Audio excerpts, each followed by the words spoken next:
If you're putting in quality work, we recognize quality work, and we're working with you to make sure you're the best you can be. So get your data in there so we can figure out how we can help you.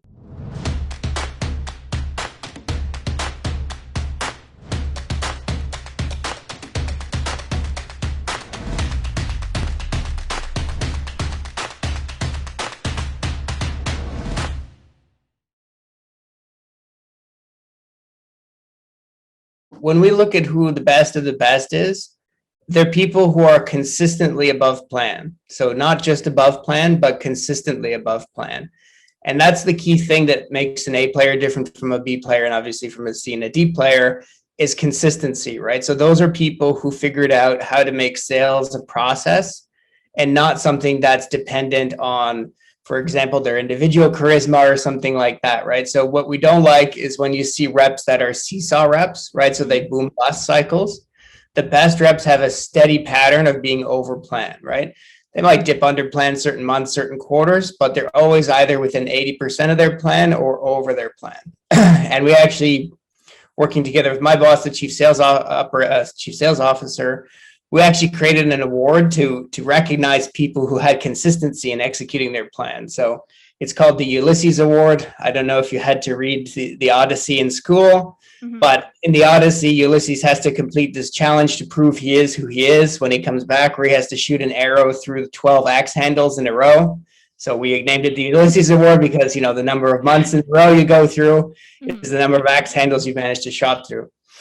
And, you know, bringing that awareness to it really helps, because now people, they want to get on that board. So it's a very small list of people who are on the Ulysses, because you have to have at least 3 months in a row to be on the Ulysses board.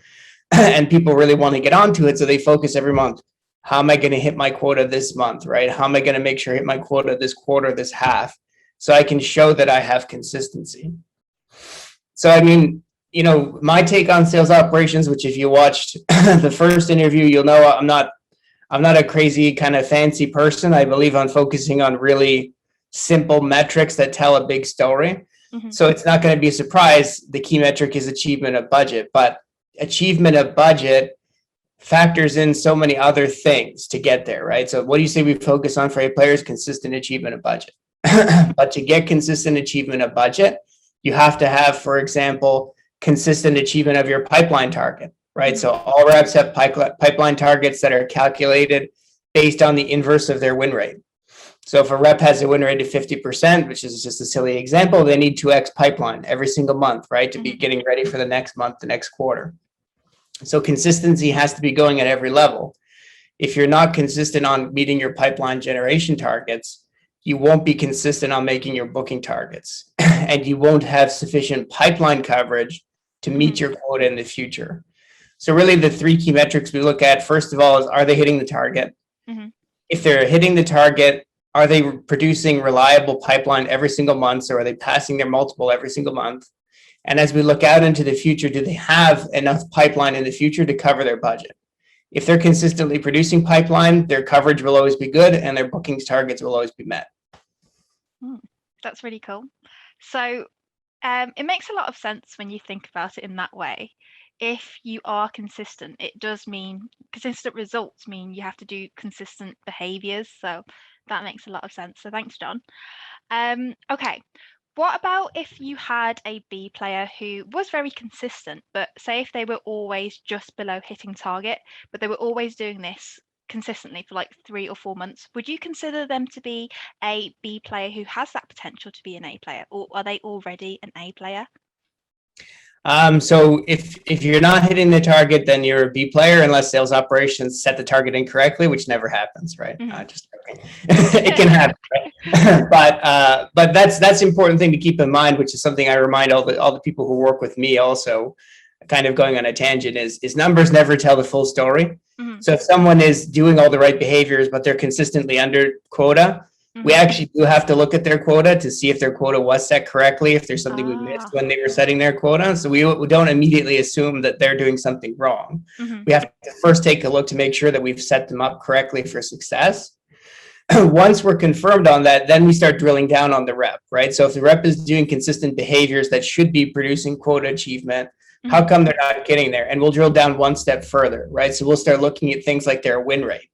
So if they're doing consistent behaviors, but their win rate is off the pace compared to their peers, they have a problem with conversion, right? And we can help them with enablement resources to get better on conversion, to get better on the closing phase. I know we've had a bunch of new reps that have exactly that problem. So at our company, which is similar to many companies, we have an SDR program. The SDRs, they're absolute entry-level salespeople who focus on building pipeline for new logo account executives. Typically, they're the ones who move over into the install base account executive positions. But they're brand new. That would be their first kind of quota carrying role. And they've developed really good discipline from the SDR program in terms of consistently executing their activities, consistently meeting their pipeline goals, but they haven't had a lot of experience on the conversion side. So that's an exact example where we find that someone is doing the right behaviors, but they're not getting the right results. We drill in, we find that they have an issue with conversion, we close that gap, right? We'll look at win rate, we'll look at the average length of sale, and we'll look at the average deal size to see if any of those are off. So if their average length of sale is longer versus their peers, obviously that's going to impact their ability to hit the quota. If their average deal size is too small, they may have a problem with value selling, right? So we'll give them some enablement resources on how to create value in a conversation. That's how consistency is the easiest thing to work with. Consistency is someone who has the discipline already. It's hard to teach people the discipline. You can give them the specific skills, right? Right, okay. And if you are consistent, you can kind of pinpoint what the actual issue is. I'm generating all this pipeline, but it's my win rate, or I'm taking too long to sell. And then you kind of train them in that area. Do you use any tech what tech are you a fan of that's helped you with this process?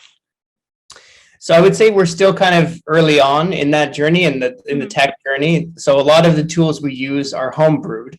They are relatively sophisticated tools, in my opinion. Obviously, I'm biased because I created them, but but we don't have any drop-ins, for example, that you can say like a Clary or something like that. We don't use anything like that. We use a pretty comprehensive suite of reports that I developed in Power BI that pinpoint all those metrics and correlate them with their results. So that's what we do to kind of do a rapid view of, is this person struggling with X, Y, and Z? Or if this person is doing really well, what are the metrics that are driving their overperformance?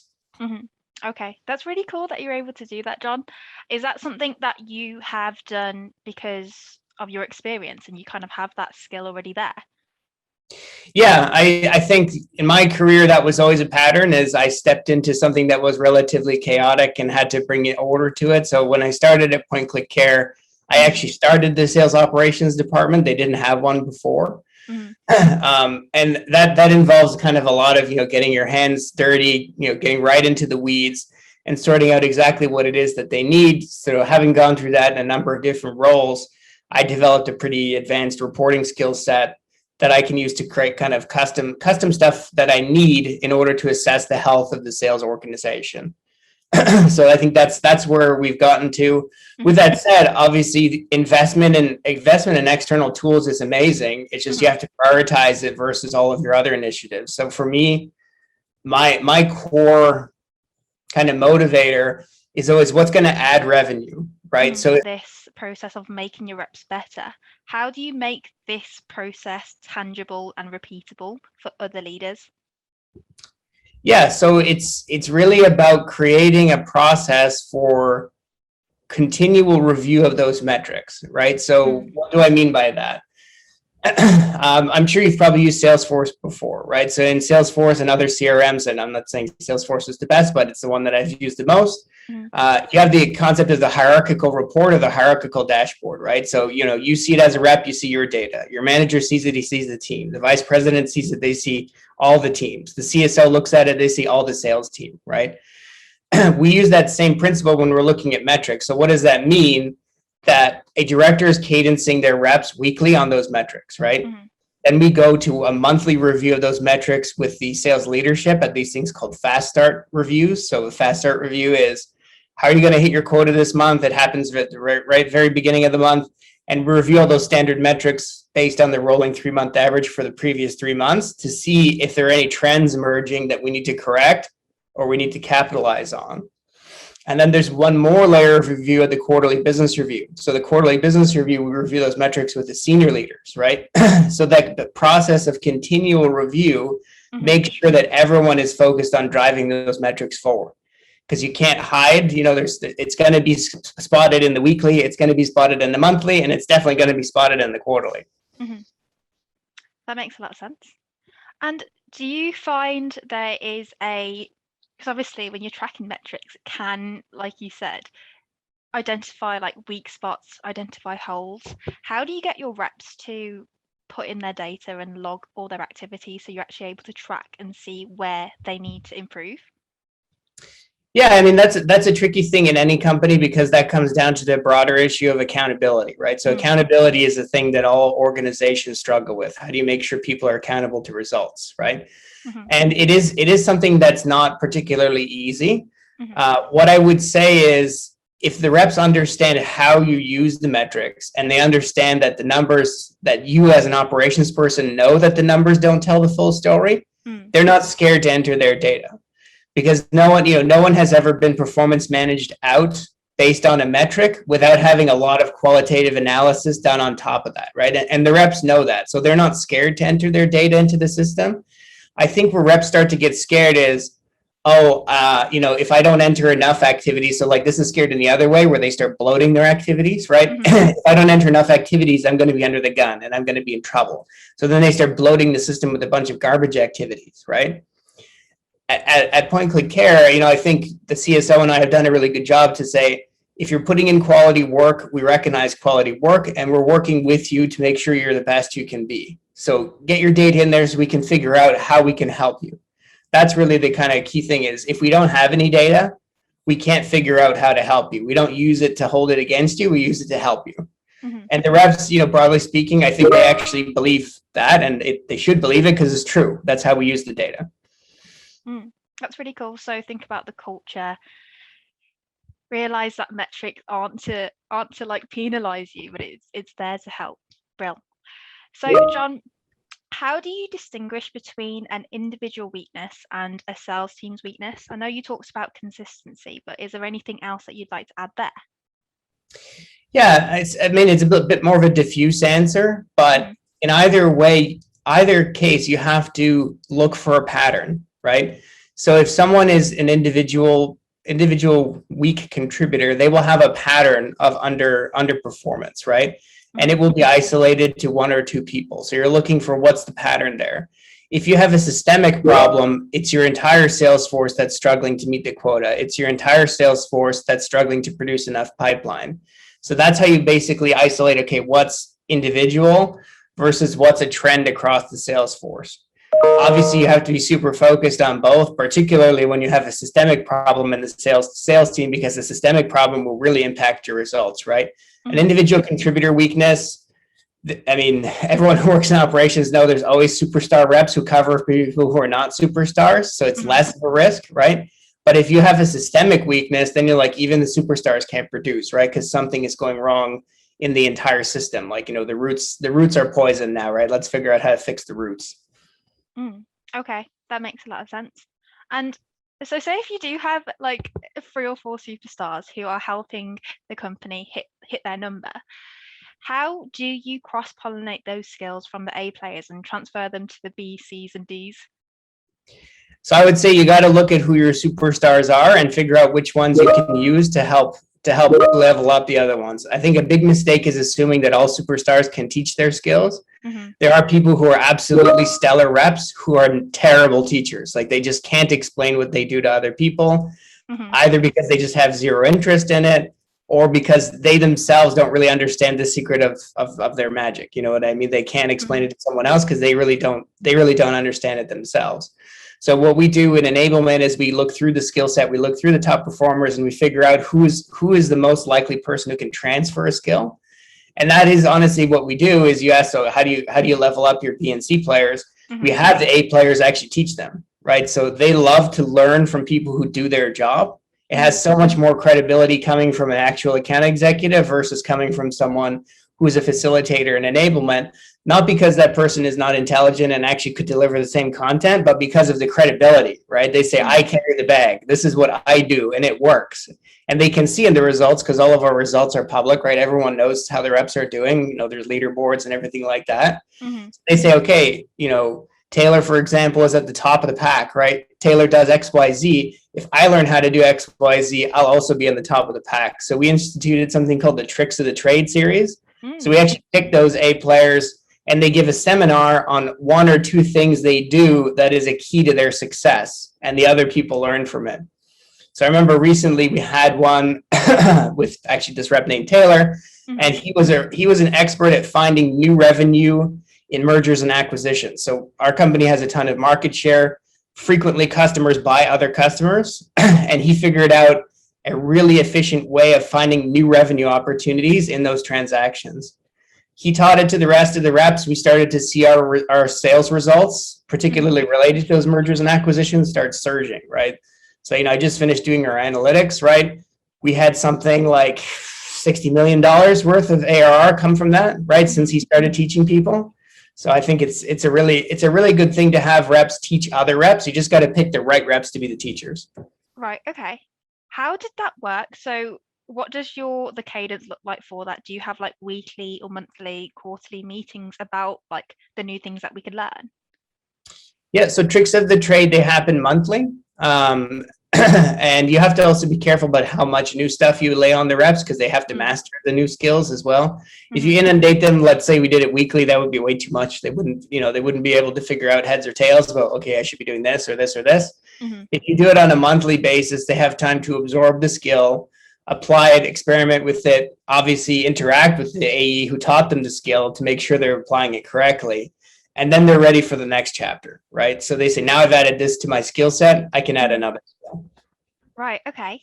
What about with empowering those reps? So, because I imagine as a salesperson, they don't want to do the activities that takes them away from selling.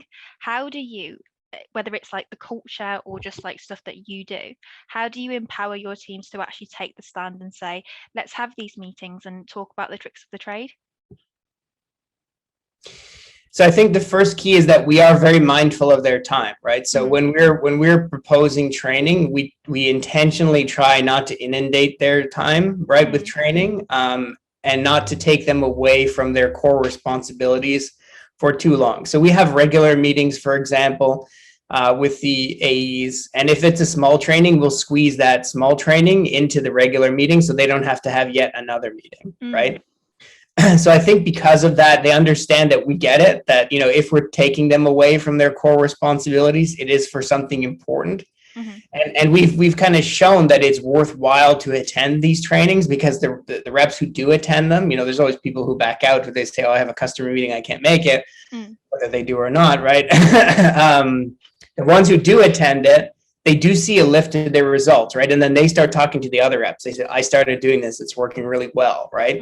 And then the rep's like, oh, I should really start paying attention to this stuff because I'm missing out on something. Then they understand it, that they're not sacrificing their time, they're investing their time in order to get a bigger bang later, right? And I think that's key. That takes a while. Like I will tell you, you know, frankly, at the beginning, when we started doing these kind of things, you know, there was not a lot of adoption. People were like, oh, it's a waste of time because, you know, I should be out there. I should be having meetings. I should be talking to customers. It took a little while for them to come around to know I do need sometimes to pause and hone my skill set. And then I'll be so much more effective when I go back out and talk to customers. Okay, Brill. And John, so I remember in the last interview you did with Tom, we asked you, you know, if you was in a room full of ops leaders, what's the one thing you'd ask them? Has that question changed for you? If so, what is it? I don't know.